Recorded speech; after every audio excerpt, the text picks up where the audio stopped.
students, welcome to James Achiever All Immigration Academy Sadiq. Today in this lecture, we will pay attention towards listening because students, most of the students always have problem in listening.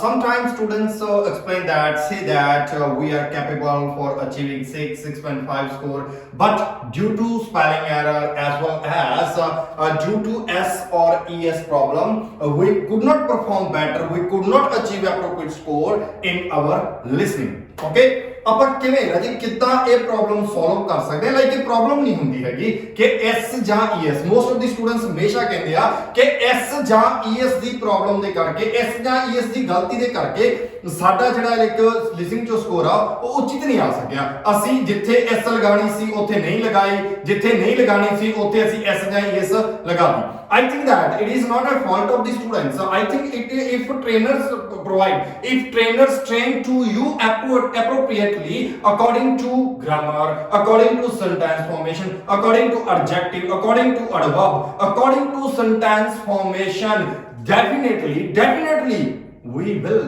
not only I, you also will capable in order to achieve appropriate score from listening. You will not face problem S or ES in listening. Clear है? Okay, हम ਜਦੋਂ ਆਪਾਂ ਕੀ ਯਾਰ ਬੱਚੇ ਕੀ ਕਰਦੇ ਨੇ ਜਦ ਵੀ listening complete ਹੁੰਦੀ ਆ, ਲਿਸਨਿੰਗ ਕੰਪਲੀਟ ਹੋਣ ਸਾਰ ਨਾਲ ਦੀ ਨਾਲ ਜੋ ਕੁਝ ਬੁਕਲੇਟ ਤੇ ਤੁਸੀਂ ਲਿਖਿਆ ਹੈਗਾ, ਜੋ ਵੀ ਕੁਝ ਤੁਸੀਂ ਬੁਕਲੇਟ ਤੇ ਟ੍ਰਾਂਸਫਰ ਕਰਦੇ ਹੋ, ਉਹਨੂੰ ਲੈ ਕੇ ਤੁਸੀਂ ਫਟਾਫਟ ਨਾਲ ਦੀ ਨਾਲ ਹੀ ਕਿ ਆਪਣੀ ਜਿਹੜੀ ਆਨਸਰ ਸ਼ੀਟ ਆ ਉਹ ਤੇ ਟ੍ਰਾਂਸਫਰ ਕਰਨਾ ਸ਼ੁਰੂ ਕਰ ਦਿੰਦੇ।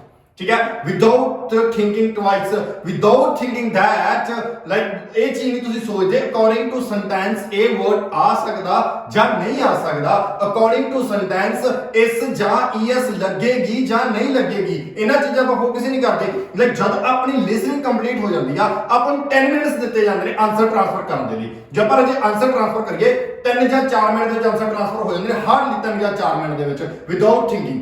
ਹੁਣ ਸਟੂਡੈਂਟਸ ਨੇ ਮੌਕ ਟੈਸਟ ਵੀ ਆਪਾਂ ਕਰਦੇ ਆ, ਮੌਕ ਟੈਸਟ ਤੋਂ ਬਾਅਦ ਕੀ ਆਨਸਰ 3 ਜਾਂ 4 ਮਿੰਟ ਟ੍ਰਾਂਸਫਰ ਕਰਕੇ ਮੁੜ ਕੇ ਇੱਧਰ ਉੱਧਰ ਦੇਖ ਰਹੇ ਹੁੰਦੇ ਨੇ ਹੁਣ ਅਸੀਂ ਕੀ ਕਰੀਏ। ਲਾਈਕ ਜਦ ਤੁਸੀਂ ਆਨਸਰ ਟ੍ਰਾਂਸਫਰ ਕਰਦੇ ਹੋ ਨਾ, ਉਸ time it's your responsibility in order to fit those words most of the time in blanks ਦੇ ਵਿੱਚ ਉਹਨਾਂ ਜਿਹੜੇ ਆਨਸਰਸ ਤੁਸੀਂ ਲਿਖੇ ਨੇ ਉਹਨਾਂ ਵਰਡਸ ਨੂੰ according to sentence, according to blanks fit ਕਰਿਆ ਕਰੋ।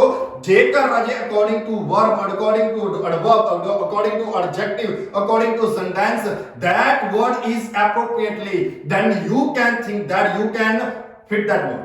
Okay, if according to grammar, like ਤੁਸੀਂ ਕਿਹਾ ਆਡੀਓ ਦੇ ਵਿੱਚ ਤੁਹਾਨੂੰ ਲੱਗਾ ਕਿ s ਆਣੀ ਆ ਜਾਂ ਇਹਦੇ ਨਾਲ es ਆਣੀ ਆ, ਤਾਂ ਤੁਸੀਂ ਜੇ according to sentence ਨੂੰ ਤੁਸੀਂ ਪੜ੍ਹ ਲਿਆ ਜਦ ਆਨਸਰ ਟ੍ਰਾਂਸਫਰ ਕਰ ਰਹੇ ਹੋ, ਬਟ ਤੁਹਾਡੇ according to verb, according to rule and regulation, according to grammar rules ਉਹ s ਜਾਂ es ਨਹੀਂ ਲੱਗ ਰਹੀ, ਤਾਂ ਫਿਰ ਰਾਜੇ how we can write, ਕਿੱਦਾਂ ਲਿਖ ਸਕਦੇ ਆਪਾਂ?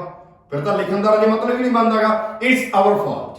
ਓਕੇ, ਹੁਣ ਜਦ ਵੀ ਹੁਣ ਤੁਸੀਂ ਪਰਫਾਰਮ ਕਰਨਾ ਕਿ ਰਾਜੇ ਮੈਂ ਤੁਹਾਨੂੰ ਐਗਜ਼ਾਮਪਲ ਦੇਵਾਂਗਾ, ਇਹ ਐਗਜ਼ਾਮਪਲ ਕਿ ਆਪਾਂ ਕਿੱਦਾਂ ਉਸ ਚੀਜ਼ ਨੂੰ ਕਿੱਦਾਂ ਪਰਫਾਰਮ ਬੈਟਰ ਕਰ ਸਕਦੇ ਆ।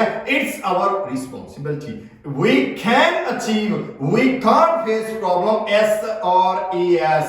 ਜਦ ਵੀ ਮੌਕ ਟੈਸਟ ਹੁੰਦਾ, ਮੌਕ ਟੈਸਟ ਸਕੋਰ ਕਰ ਜਾਂਦੇ ਨੇ, ਬੱਚਿਆਂ ਦਾ ਇਹੀ ਐਕਸਕਿਊਜ਼ ਹੁੰਦਾ ਕਿ ਸਰ ਔਰ ਮੈਮ ਅਸੀਂ ਐਸ ਜਾਂ ਈਐਸ ਲਗਾਉਣੀ ਸੀ, ਲਗਾਈ ਨਹੀਂ, ਜਾਂ ਨਹੀਂ ਲਗਾਉਣੀ ਸੀ ਧੱਕੇ ਨਾਲ ਲਗਾਤੀ। ਰਾਜੇ excuses don't matter in performance.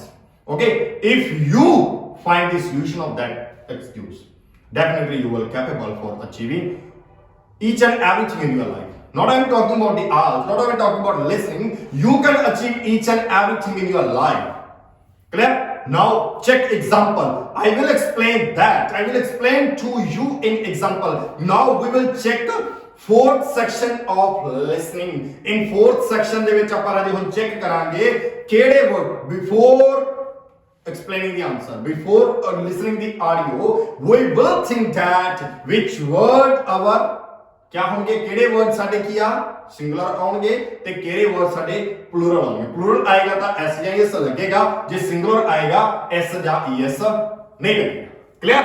Let's check example. Okay, now we have fourth section of listening. In this section, we will learn that how we can judge that that blank will be singular or that will be a plural. Okay, how we can think that? In which word, by like किस word ਦੇ ਨਾਲ ਆਪਾਂ s ਜਾਂ es ਲਗਾ ਸਕਦੇ ਹਾਂ, ਕਿਸ ਦੇ ਨਾਲ ਨਹੀਂ ਲਗਾ ਸਕਦੇ, according to sentence formation. Okay, let's start like like ਆਪਣੇ ਕੋਲ ਜੇ paragraph ਆ, this one is started from here. Importance, it provides something and food. ਹੁਣ ਜੇ ਇੱਥੇ ਹੁਣ ਤੁਹਾਡੀ ਨਾ ਜੀ ਕੀ ਆ, ਇੱਕ ਰਿਸਪੌਂਸਿਬਿਲਿਟੀ ਤੁਹਾਡੀ ਆ। ਹੁਣ ਦੇਖੋ ਇਟ ਪ੍ਰੋਵਾਈਡਸ, ਇਹ ਚੀਜ਼ ਕੋਈ ਚੀਜ਼ ਪ੍ਰੋਵਾਈਡ ਹੋਣੇ ਲਾਈਕ ਸਿੰਗੂਲਰ ਯੂਜ਼ ਕੀਤਾ ਉਹਨਾਂ ਨੇ, ਇਟ ਪ੍ਰੋਵਾਈਡਸ ਸਮਥਿੰਗ ਐਂਡ ਸਮਥਿੰਗ, ਕੋਈ ਚੀਜ਼ਾਂ ਰਾਜੇ ਪ੍ਰੋਵਾਈਡ ਕਰਦੇ ਆ। ਹੁਣ ਇਹ ਆਪਣੇ ਕੋਲੇ ਅੱਗੇ ਸਿੰਗੂਲਰ ਵਰਡ ਹੈ, ਠੀਕ ਹੈ। It provide something and something for a wide range of species ਰਾਜੇ, that answer will be also singular. Okay, जेकर अपने कोले नेक्स्ट भी उन्होंने सिंगुलर देता, अपना सब्जेक्ट भी सिंगुलर है राजे। हुन सिंगुलर कोई चीज है राजे, वो चीज एक दो चीजां प्रोवाइड। हुन जे प्लूरल देना हुंदा राजे, इत्थे ਉਹ ਇੱਥੇ ਇਹਦੇ ਨਾਲ ਵੀ ਐਸ ਲਗਾਉਂਦੇ, ਫੂਡ ਇੱਕ ਇੱਥੇ ਨਾਲ ਹੀ ਇਹਦੇ ਨਾਲ ਸਿੰਗੂਲਰ ਹੋਣਾ। Okay, next word is that its leaves provide. ਇਹਦੀਆਂ ਜਿਹੜੀਆਂ ਲੀਵਸ ਹੁੰਦੇ, ਲੀਵ ਜਿਹੜੇ ਨੇ ਉਹ ਪ੍ਰੋਵਾਈਡ ਕਰਦੇ ਕੋਈ ਚੀਜ਼ ਵਿਚ ਇਜ਼ ਯੂਜ਼ਡ। ਹੁਣ ਦੇਖੋ ਕਿੱਡਾ ਵੱਡਾ ਕਲੂ ਆਪਣੇ ਕੋਲੇ ਹੈਗਾ। ਹੁਣ ਇਹ ਜਿਹੜਾ ਵਿੱਚ ਆ, ਇਹ ਬਲੈਂਕ ਜਿਹੜਾ ਤੁਹਾਡਾ ਵਰਡ ਆਏਗਾ ਉਹਨੂੰ ਰਿਪਰੈਜ਼ੈਂਟ ਕਰੇਗਾ, ਤੇ ਵਿਚ ਇਜ਼ ਅ ਪ੍ਰੋਨਾਊਨ। ਪ੍ਰੋਨਾਊਨ ਤੋਂ ਬਾਅਦ ਜਿਹੜਾ ਆਪਣਾ ਲਾਈਕ ਜਿਹੜਾ ਹੈਲਪਿੰਗ ਵਰਬ ਯੂਜ਼ ਕੀਤਾ ਉਹ ਸਿੰਗੂਲਰ ਯੂਜ਼ ਕੀਤਾ, ਇਜ਼ ਯੂਜ਼ ਕੀਤਾ, ਦੈਟਸ ਮੀਨ ਡੈਫੀਨਿਟਲੀ ਇੱਥੇ ਆਨਸਰ ਕੀ ਆਏਗਾ ਜੀ ਆਪਣਾ ਸਿੰਗੂਲਰ। ਆਪਾਂ ਕਿਵੇਂ ਪਲੂਰਲ ਲਾ ਸਕਦੇ ਆ, ਕਿਵੇਂ ਐਸ ਜਾਂ ਈਐਸ ਕਿੱਦਾਂ ਲਗਾ ਸਕਦੇ ਆ, ਜੋ ਮੈਟਰ ਹੀ ਨਹੀਂ ਕਰਦੀ ਉਹ ਚੀਜ਼। ਜਦੋਂ ਨੈਕਸਟ ਪ੍ਰੋਨਾਊਨ ਤੋਂ ਬਾਅਦ ਹੈਲਪਿੰਗ ਵਰਬ ਆਪਣੇ ਕੋਲੇ ਕੀ ਆ, ਸਿੰਗੂਲਰ ਆ, ਤਾਂ ਆਪਣਾ ਆਨਸਰ ਵੀ ਇੱਥੇ ਰਾਜੇ ਕੀ ਆਏਗਾ, ਸਿੰਗੂਲਰ ਹੀ ਆਏਗਾ। ਨੈਕਸਟ ਡਿਜ਼ੀਜ਼ਸ ਦੀ ਰਾਜੇ ਗੱਲ ਚੱਲ ਪਈ, ਉਹਨਾਂ ਨੇ reasons for present decline in number diseases. Okay, अगर डिजीजेस कहने ने कॉज, पहला कॉज लिखा lime used for making, Raje lime नु यूज कीता जांदा फॉर मेकिंग वाज अब्सॉर्ब्ड। राजे हुन कोई चीज बनाउण दे लई, हुन ये जेड़ा वर्ड है ना, लाइक इहनू हुन इत्थे थोड़े कोले ऑप्शन हो सकदी है जी, एस आ सकदी है नाल, क्योंकि इत्थे हुन जेड़ा इत्थे कोई चीज बनाउण दी एक्शन दी ऑब्जेक्ट दी गल आ रही है, ऑब्जेक्ट हुन थोड़ा कास चीज हो सकदा ਇਹ ਐਸ ਜਾਂ ਐਸ ਇੱਥੇ ਲੱਗ ਸਕਦੀ ਹੈ। ਇੱਥੇ ਤੁਹਾਨੂੰ ਡਾਊਟ ਇੱਥੇ ਤੁਹਾਨੂੰ ਰਾਜੀ ਕਿਹਾ ਇੱਥੇ ਐਸ ਜਾਂ ਐਸ ਆ ਸਕਦੀ ਆ, ਮੇਰੇ ਅਕੋਰਡਿੰਗ ਐਸ ਇੱਥੇ ਲੱਗੇਗੀ ਹੀ ਲੱਗੇਗੀ। ਨੈਕਸਟ ਆਪਾਂ ਦੇਖ ਰਹੇ ਹਾਂ ਉਸ ਤੋਂ ਅੱਗੇ ਖਾਸ ਸੈਕੰਡ ਸਮਥਿੰਗ ਫੀਡ ਔਨ, ਰਾਜੀ ਕੋਈ ਚੀਜ਼ ਇਹਨਾਂ ਦੇ ਉੱਪਰ ਫੀਡ ਕੀਤੀ ਜਾਂਦੀ ਆ। ਹੁਣ ਇੱਥੋਂ ਆਪਾਂ ਨੂੰ ਕਲੈਰਿਟੀ ਨਹੀਂ ਹੈਗੀ, ਸਮਥਿੰਗ ਕੋਈ ਚੀਜ਼ ਫੀਡ ਔਨ। ਹੁਣ ਇੱਥੇ ਆਪਣਾ ਸਬਜੈਕਟ ਆਣਾ, ਹੁਣ ਅੱਗੇ ਆਪਾਂ ਨਾਲ ਇੱਕ ਨੂੰ ਦੇਖ ਰਹੇ ਨਾ, ਦੇ ਸੀਕ੍ਰੇਟ, ਹੁਣ ਦੇ ਲੱਗ ਗਿਆ, मीनिंग दैट जेड़ा आ वाला आंसर होएगा प्लूरल होएगा, डेफिनेटली वो आंसर प्लूरल होएगा, क्योंकि दे लगाया आ वाला सब्जेक्ट अगले ए वाला सेंटेंस अपना ਇਹਦੇ ਨਾਲ ਰਿਲੇਟ ਹੁੰਦਾ, ਤਾਂ ਜੇ ਇਹ सेंटेंस ਇਹਦੇ ਨਾਲ ਰਿਲੇਟ ਹੋ ਰਿਹਾ, ਇਹਦਾ ਸਬਜੈਕਟ प्लूरल ਦਿੱਤਾ, ਤਾਂ दैट्स मीन ਇਹ ਹੈਗਾ ਪ੍ਰੋਨਾउन। ਇਹਨਾਂ ਦੇ ਇਸ ਵਰਡ ਦਾ ਇਹ ਪ੍ਰੋਨਾउन ਆ, ਜੇਕਰ ਇਸ ਵਰਡ ਦਾ ਇਹ ਪ੍ਰੋਨਾउन प्लूरल ਆ, ਜੇ ਪ੍ਰੋਨਾउन ਹੀ प्लूरल ਆ ਤੇ ਨਾउन ਕੀ ਹੋਏਗਾ ਰਾਜੇ, ਆਲਸੋ प्लूरल। ਨਾउन ਵੀ ਤਾਂ ਰਾਜੇ ਫਿਰ ਕੀ ਆ, प्लूरल ही आएगा, ठीक है। आपा इनु सिंगुलर प्लूरल रहे, सिंगुलर ਜਾਂ प्लूरल दोनों आ सकते हैं। ओके, नाउन भी रहे ਤੁਹਾਡਾ ਕੀ ਆ, प्लूरल ही आएगा, जो मर्जी कर लो कंवर्ट में, चाहे जो मर्जी हो जावे, noun will also plural here. Okay, next आप आगे बढ़ते हैं। High frequency bushfires have impact on vegetation। ਜਿਹੜਾ ਹਾਈ ਫ੍ਰੀਕੁਐਂਸੀ bushfires ਨੇ ਉਹਨਾਂ ਦਾ ਪ੍ਰਭਾਵ ਹੁੰਦਾ ਹੈ ਕਦੇ ਵੈਜੀਟੇਸ਼ਨ ਤੇ। this is singular, resulting in the growth of। और अजे देखो ਹੁਣ ਉਹਨਾਂ ਨੇ ਕਿਹਾ high frequency bushfires have impact, ਜਿਹੜਾ ਉਹਨਾਂ ਦਾ ਪ੍ਰਭਾਵ ਹੁੰਦਾ ਵੈਜੀਟੇਸ਼ਨ ਦੇ ਉੱਪਰ, ਜਿਹੜੀਆਂ ਹਾਈ ਫ੍ਰੀਕੁਐਂਸੀ bushfires ਨੇ। ਤਾਂ ਹੁਣ ਅਜੇ ਇਹ ਆਪਣੇ ਕੋਲੇ ਹਾਈ ਫ੍ਰੀਕੁਐਂਸੀ bushfires ਕੀ ਆ, ਪਲੂਰਲ।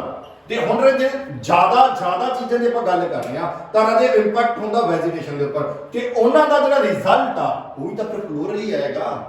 ਜਦੋਂ ਹਾਈ ਫ੍ਰੀਕੁਐਂਸੀ bushfires ਨੇ ਪਲੂਰਲ ਦੀ ਗੱਲ ਕਰ ਰਹੇ ਆ, ਉਸ ਤੋਂ ਰਿਜ਼ਲਟਿੰਗ ਇਨ ਦੀ ਗਰੋਥ ਆਫ, ਕਿਸੇ ਚੀਜ਼ਾਂ ਦੀ ਗਰੋਥ ਦੀ ਗੱਲ ਕਰ ਰਹੇ ਰਾਜੇ। ਜੇ ਗਰੋਥ ਦੀ ਕਿਸੇ ਚੀਜ਼ਾਂ ਦੀ ਗੱਲ ਹੋ ਰਹੀ ਆ, ਦੈਟਸ ਮੀਨ ਡੈਫੀਨਿਟਲੀ ਆਨਸਰ ਕੀ ਆਏਗਾ ਰਾਜੇ, ਆਪਣਾ ਪਲੂਰਲ ਆਏਗਾ, ਗਰੰਟੀ ਦੇ ਨਾਲ ਪਲੂਰਲ ਆਏਗਾ।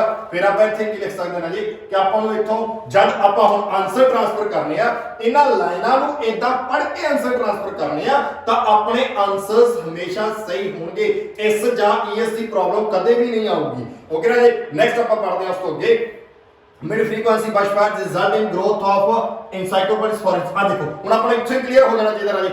आज उन्होंने वही लाइन फेर लिखी आ ग्रोथ ऑफ आ प्लूरल देता फॉरेस्ट्स, क्योंकि हुन बशफायर दे रिजल्ट नहीं राजे, बशफायर्स डबल यूज करो, बशफायर नहीं फायर्स लिख रहे हो राजे, ठीक है। तो फिर आंसर होना इत्थे थोड़ी एग्जांपल डायरेक्टली एग्जांपल देती, हजे आप ऑडियो नहीं देखी, ऑडियो तो पहले मैं ਤੁਹਾਨੂੰ एग्जांपल देती कि अशॉर्टी दे नाल आंसर किया थोड़ा प्लूरल होना मीनिंग एस या ईएस लगेगी, लगेगी ता लगेगी। ओके राजे नेक्स्ट नंबर 36 देखते हैं। Make more available to the trees. Make more more जे सिंगुलर होगा, मेक ज्यादा कोई चीज बनाऊंगा, मेक मोर मोर दे नाल आपा मेक आ चीज ਨੂੰ ज्यादा मोर मोर पहले ਇਹਨੂੰ यूज ਕੀਤਾ ਹੈ, मोर वर्ड ਨੂੰ ਪਹਿਲੇ ਨਾਲ यूज ਕਰਤਾ, ਉਹਦੇ ਨਾਲ ਆਪਾਂ प्लूरल तो नहीं लिखांगे, ਉਹਦੇ ਨਾਲ ਆਟੋਮੈਟਿਕਲੀ ਸਿੰਗੂਲਰ ਆਪਾਂ ਲੱਗ ਰਿਹਾ ਕਿ ਇੱਥੇ ਵਰਡ ਆਪਣਾ ਕੀ ਹੋਊਗਾ ਸਿੰਗੂਲਰ ਆਨਸਰ ਹੀ ਆਉਣਾ। ਇੱਥੇ ਕੋਈ ਕਲੂ ਨਹੀਂ ਹੈਗਾ ਜਿਹੜੇ ਕਲੂ ਤੋਂ ਆਪਾਂ ਨੂੰ ਪਤਾ ਲੱਗੇ ਕਿ ਮੇਰਾ ਆਨਸਰ ਕੀ ਆਉਣਾ प्लूरल ਆਉਣਾ। ਕੋਈ ਇੱਕ ਚੀਜ਼ ਆ ਜਿਹੜੀ ਜ਼ਿਆਦਾ ਬਣਾਈ ਜਾਂਦੀ ਹੈ ਅਵੇਲੇਬਲ ਹੁੰਦੀ ਕਾਹਦੇ ਲਈ ਟਰੀਜ਼ ਦੇ ਲਈ, ਕੋਈ ਇੱਕ ਚੀਜ਼ ਆ ਜਿਹੜੀ ਜ਼ਿਆਦਾ ਬਣਾਈ ਜਾਂਦੀ ਹੈ ਮੋਰ ਬਣਾਈ ਜਾਂਦੀ ਆ ਉਹ ਅਵੇਲੇਬਲ ਕਾਹਦੇ ਹੁੰਦੀ ਆ ट्रीज दे लिए। Okay next maintain the quality of the.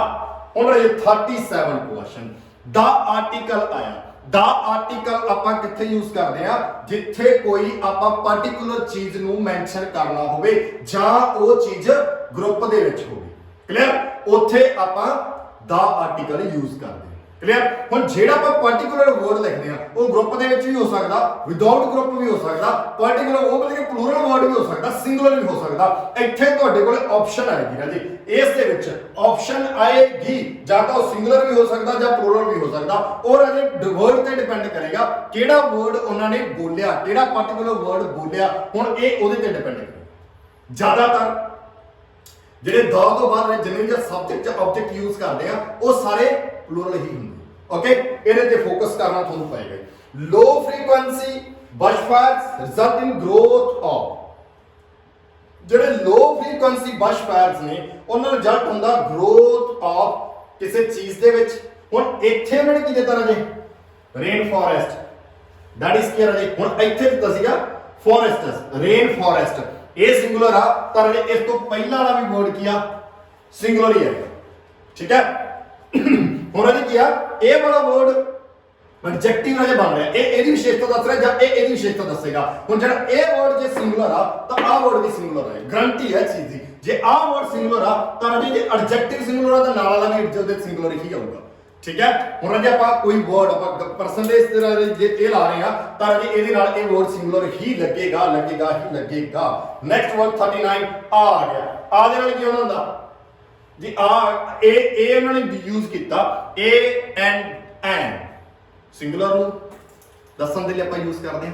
ਇਹ ਜਿਹੜੇ ਰਾਜੀ ਕਿਹਾ ਵਿਦਆਊਟ ਵੋਵਲਸ ਵਰਡਸ ਨੇ ਉਹਨਾਂ ਨੂੰ ਸਿੰਗੂਲਰ ਵਰਡ ਨੂੰ ਰਿਪਰੈਜ਼ੈਂਟੇਸ਼ਨ ਕਰਨ ਦੇ ਲਈ ਆਪਾਂ ਇਹ ਯੂਜ਼ ਕਰਦੇ ਹਾਂ। ਵੋਵਲਸ ਦੇ ਨਾਲ ਜੇ ਐਨ ਆ ਗਿਆ ਤਾਂ ਦੈਟਸ ਮੀਨ ਆਪਣੀ ਬਲੈਂਕ ਕੀ ਤੋਂ ਸਟਾਰਟ ਹੋਣੀ ਸੀਗੀ ਵੋਵਲ ਤੋਂ। ਠੀਕ ਹੈ ਤਾਂ ਹੁਣ ਰਾਜੀ ਆਪਾਂ ਨੂੰ ਇਹ ਵੀ ਪਤਾ ਲੱਗ ਗਿਆ ਕਿ ਇਹ ਵਰਡ ਕੀ ਆ ਸਿੰਗੂਲਰ ਹੀ ਆਏਗਾ। Next N ideal environment for the ਹੁਣ ਰਾਜੀ ਫਿਰ ਦਾ ਆ ਗਿਆ ਆਫ ਦਾ ਬੈਲਮੈਨ। ਹੁਣ ਰਾਜੇ ਇੱਥੇ ਵੀ ਤੁਹਾਡਾ ਸਿੰਗੂਲਰ ਜਾਂ ਪਲੂਰਲ ਕਿਉਂਕਿ ਰਾਜੇ ਇਹ ਹੁਣ ਤੁਹਾਡੇ ਵਰਡ ਦਾ ਲੱਗਿਆ ਦਾ ਆਰਟੀਕਲ ਮੇਰੇ ਅਕੋਰਡਿੰਗ ਇਹ ਰਾਜੇ ਪਲੂਰਲ ਹੀ ਆਏਗਾ ਕਿਉਂਕਿ ਦਾ ਆਰਟੀਕਲ ਲੱਗਿਆ। ਮੈਂ ਤੁਹਾਨੂੰ ਪਹਿਲਾਂ ਵੀ ਦੱਸ ਕੇ ਹਟਿਆ ਕਿ ਜਦ ਵੀ ਦਾ ਆਰਟੀਕਲ ਲੱਗਦਾ ਹੁੰਦਾ ਉਹ ਵਰਡ ਪਾਰਟਿਕੂਲਰ ਵਰਡ ਤੁਹਾਡਾ ਆਨਸਰ ਆਏਗਾ, ਉਹ ਪਾਰਟਿਕੂਲਰ ਵਰਡ ਤੁਹਾਡਾ ਗਰੁੱਪ ਦੇ ਵਿੱਚ ਵੀ ਹੋ ਸਕਦਾ। ਤਾਂ ਜੇ ਇਹ ਤੁਹਾਡੇ ਤੇ ਡਿਪੈਂਡ ਕਰੇਗਾ। ਮੇਰੇ ਅਕੋਰਡਿੰਗ ਇੱਥੇ ਇਸ ਜਾਂ ਇਸ ਦੀ ਤੁਹਾਡੇ ਕੋਲ ਆਪਸ਼ਨ ਆਏਗੀ, ਤੁਸੀਂ ਇਸ ਜਾਂ ਇਸ ਲਗਾ ਵੀ ਸਕਦੇ ਹੋ, ਨਹੀਂ ਲਗਾ ਸਕਦੇ, ਆਪਸ਼ਨ ਆਏਗੀ। ਇੱਥੇ ਵੀ ਆਪਸ਼ਨ ਆਏਗੀ ਦਾ ਦੇ ਵਿੱਚ ਜਿਹੜਾ ਆਪਾਂ ਇੱਥੇ ਦਾ ਪੜਿਆ ਸੀ ਉੱਪਰ ਆ ਜੀ ਕਿੱਥੇ ਪੜ ਕੇ ਗਏ ਸੀ ਆਪਾਂ ਦਾ ਅਬ ਆਫ ਦਾ ਅਬ ਔਰ ਇਹਦੇ ਵਿੱਚ ਜਿਹੜਾ ਤੁਹਾਡੇ ਕੋਲੇ ਆਪਸ਼ਨ ਹੈ ਮੇਰੇ ਅਕੋਰਡਿੰਗ ਜਿਸ ਦਾ ਜਿੰਨਾ ਮੇਰਾ ਐਕਸਪੀਰੀਅੰਸ ਆ ਕਿਉਂਕਿ ਰਾਜੇ ਤੁਹਾਡਾ ਉਹ ਵਰਡ ਗਰੁੱਪ ਦੇ ਵਿੱਚ ਆ ਵੀ ਸਕਦਾ, ਨਹੀਂ ਵੀ ਆ ਸਕਦਾ, ਪਾਰਟਿਕੂਲਰ ਵਰਡ ਆ ਉਹਦੇ ਨਾਲ ਆਪਸ਼ਨ ਤੁਹਾਡੀ ਆਏਗੀ। ਕਲੀਅਰ ਆ ਜੀ। ਥੋੜਾ ਜਿਹਾ ਇਸ ਚੀਜ਼ ਨੂੰ ਹੋਰ ਡੀਪਲੀ ਅੰਡਰਸਟੈਂਡ ਕਰਿਓ। ਜਿਵੇਂ ਰੀਡਿੰਗ ਜਿਵੇਂ ਤੁਸੀਂ ਲਿਸਨਿੰਗ ਡੇਲੀ ਪਰਫਾਰਮ ਕਰੋਗੇ, ਡੇਲੀ ਲਿਸਨਿੰਗ ਦੇ ਵਿੱਚ ਇਹ ਚੀਜ਼ਾਂ ਨੂੰ ਫੋਕਸ ਰੱਖ ਕੇ ਲਿਸਨਿੰਗ ਕਰਿਓ। ਜਦ ਹੁਣ ਮੰਨ ਲਓ ਤੁਸੀਂ ਲਿਸਨਿੰਗ ਕੰਪਲੀਟ ਕਰ ਲਈ, ਆ ਤੁਹਾਡਾ ਸੈਕਸ਼ਨ ਕੰਪਲੀਟ ਹੋ ਗਿਆ, ਤੁਸੀਂ ਆਨਸਰ ਇਸ ਸਾਈਡ ਤੇ ਨਾਲ ਨਾਲ ਲਿਖ ਲੈ ਰਾਜੇ, ਆਨਸਰ ਇੱਥੇ ਲਿਖ ਲੈ। ਜਦ ਉਹਨਾਂ ਨੂੰ ਟ੍ਰਾਂਸਫਰ ਕਰਨਾ ਇਦਾਂ ਰਾਜੇ ਇਹਨੂੰ ਰੀਡ ਕਰਕੇ ਟ੍ਰਾਂਸਫਰ ਕਰਨਾ, definitely you will achieve appropriate score from listening. You will not face problem S or ES in your listening section listening section 4th and 1st. Clear है जी? ਹੁਣ ਰਜੇ ਹੁਣ ਇਹ ਚੀਜ਼ਾਂ ਤੁਹਾਨੂੰ ਦੱਸਤਾ ਸਮਝਾਤਾ, ਇਹ ਹੁਣ ਤੁਹਾਡੇ ਤੇ ਡਿਪੈਂਡ ਆ। ਅਗਰ ਤੁਸੀਂ ਇਹਨੂੰ ਪ੍ਰੈਕਟਿਸ ਕਰੋਗੇ ਤਾਂ ਹੀ ਇੰਪਰੂਵ ਹੋਏਗਾ, ਅਦਰਵਾਈਜ਼ ਨਹੀਂ ਹੋਏਗਾ। ਕਲੀਅਰ ਆ ਜੀ? ਜੇਕਰ ਤੁਸੀਂ ਹੋਰ ਡੀਪਲੀ ਸਿੱਖਣਾ ਚਾਹੁੰਦੇ ਹੋ, ਹੋਰ ਐਗਜ਼ਾਮਪਲਸ ਦੇਖਣਾ ਚਾਹੁੰਦੇ ਹੋ, comment our comment box. Okay, thank you guys.